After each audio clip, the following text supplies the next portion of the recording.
আসলে আমি একজন দেশের সচেতন নাগরিক হিসাবে আমি বলবো যে আমরা যারা মুসলিম, আমরা যারা কালেমায় বিশ্বাসী, আল্লাহ এবং তার রাসূলকে আমরা বিশ্বাস করি। আসলে সব ধরনের মুসলমানরাই আল্লাহ এবং তার রাসূলের বিশ্বাসের সাথে কোনো ব্যবধান নাই, কোনো পার্থক্য নাই, কোনো দ্বন্দ্ব নাই। কিন্তু আমরা আকীদাগতভাবে কিছু ভুলের ভিতরে আমরা রয়েছি। আমাদের ঈমান রক্ষা করা অত্যাবশ্যকীয়, খুবই জরুরি। যেহেতু ঈমান যদি রক্ষা করতে না পারি, তাহলে আমরা কবরে গিয়া আমরা ধরা খাবো, আমরা জাহান্নামে যাইতে হবে। এই জন্য আমার কাছে ব্যথা লাগে এই জন্য যে সমস্ত লোকেরা না বোঝার কারণে তাদের ঈমান নষ্ট করে ফেলতেছে। এই যেমন মাজারে সেজদা করা, মাজার তো মৃত্যু মানুষকে তো সেজদা করার কোনো সুযোগ নাই, আছে? সেজদা একমাত্র আল্লাহ সুবহানাহু ওয়া তাআলাকে, এছাড়া অন্য কাউকে সেজদা করা জায়েজ নাই, টোটালি জায়েজ নাই। এমনকি একসময় তাজিমি সেজদার জায়েজ ছিল এক সময়, কিন্তু সেটা রহিত হয়ে গেছে। এখনও যারা তাজিমি সেজদাকে জায়েজ করতে চায় তারা ভুল পথে আছে, তারা মানুষকে গুমরাহ করতেছে। আর ইবলিস শয়তান তো চাইতেছে মানুষকে জাহান্নামে নেওয়ার জন্য।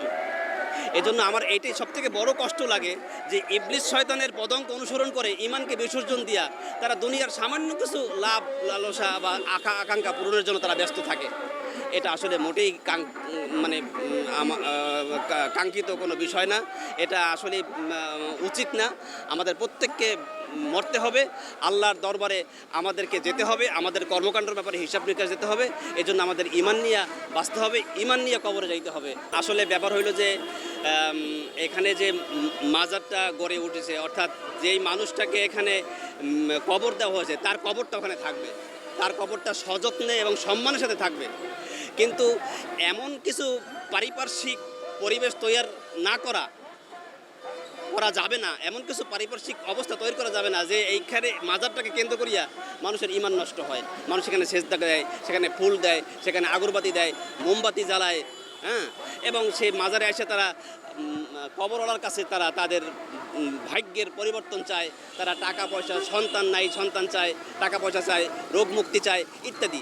অথচ এগুলি চাবে আল্লাহর কাছে, সেজদা দেবে আল্লাহকে। হ্যাঁ, ভালো মন্দ করার মালিক আল্লাহ সুবহানাহু ওয়া তাআলা। তো কাজেই আমার কষ্টটা এখানেই যে আল্লাহর কাছে না চাইয়া মানুষের কাছে চায়, আর তাও একজন মৃত্যু মানুষের কাছে। হতে পারে সে আল্লাহর ওলি, যত দোস্ত আল্লাহর ওলি, এটা আমি বিশ্বাস করি। আল্লাহর ওলিদের পাওয়ার আছে, আল্লাহর ওলিদের পাওয়ার আছে, কিন্তু সে আমাকে ক্ষমা করতে পারে না। সে আমাকে ক্ষমার জন্য আল্লাহর কাছে প্রার্থনা করতে পারে, আবেদন করতে পারে যে আল্লাহ, আমার একজন ভক্ত, সে ক্ষমা চাইতেছে, আল্লাহ আপনি ক্ষমা করে দেন। কিন্তু সে ক্ষমা করতে পারেন না, ক্ষমা করবে আল্লাহ। আমরা আল্লাহর ওলিকে উসিলা করে দোয়া করতে পারি যে আল্লাহ অমুক আল্লাহ আপনার এই প্রিয় বান্দার উসিলায় আপনি আমাকে মাফ করেন, আমার এই রোগ মুক্তি করেন। আল্লাহর কাছে বলতে হবে। আমরা মাঝখানে আরেকজন আল্লাহর ওলিকে আমরা সহযোগী নিতে পারি, কিন্তু তার কাছে চাইতে পারি না, সে দেওয়ার কেউ না। আমাদের দেশে পুলিশ প্রশাসন বলেন আর যে অবস্থান বলেন, সেখানে প্রত্যেকটা অবস্থানে আমাদের অনইসলামিক কার্যকলাপ এমনভাবে প্রতিষ্ঠিত হয়েছে। এই অনইসলামিক কার্যক্রম দূর করার জন্য আমাদের কোরআন এবং হাদিসের চর্চা করতে হবে। কোরআন হাদিসের চর্চা ব্যতীত অনইসলামিক কার্যকলাপ বন্ধ করা সম্ভব নয়। আমরা ৭১-এ এদেশ আমাদের স্বাধীন হয়েছিল। আমরা একটা দেশ থেকে স্বাধীন হয়ে আরেকটা দেশের খাতে আমরা জিম্মি হয়ে গিয়েছিলাম, আমরা পরাধীন হয়ে গিয়েছিলাম। আমরা এখনও কোনো পূর্ণাঙ্গ গণতান্ত্রিক দেশে আমরা এখনও অবস্থান করতে পারছি না। আমরা সত্য, ন্যায়ের এবং নিষ্ঠার সাথে আমরা যে কথা বলবো, সে কথা আজকে তারা গ্রহণ করছে না। আর অন্যায়কারীদের পক্ষে তারা অবস্থান নিয়েছে, পুলিশ বা প্রশাসন অবস্থান নিয়েছে। সুতরাং আমরা যে সত্য কথা বলবো, কোরআন হাদিসের আদলে আমরা যে কথা বলবো, সেই কথা তারা সহ্য করতে পারতেছে না, তারা গ্রহণ করতে পারতেছে না। আমাদের আমূল পরিবর্তন করতে হবে, আমাদের অন্তর্গতভাবে পরিশুদ্ধতা আনতে হবে। এজন্য আমাদের কোরআন হাদিস শিখতে হবে, পড়তে হবে, জানতে হবে, অত্যাধিক পরিমাণে স্টাডি করতে হবে। এরপরেই না কেবলমাত্র আমাদের সেই সঠিক জিনিসটা আমাদের বের হয়ে আসবে। পুলিশ আসলে ব্যাপার হইল যে এখানে যে পুলিশ এরা যা এসেছে, এরা প্রশাসনের পক্ষ থেকে একটা দিক নির্দেশনা নিয়ে তারা এখানে আসছে। সেই দিক নির্দেশনা বাস্তবায়নের জন্য তারা তৎপর এবং এটাই তারা করতেছে। দেখুন, এই যে কথাগুলি বললাম, এই কথাগুলি, সঠিক কথাগুলি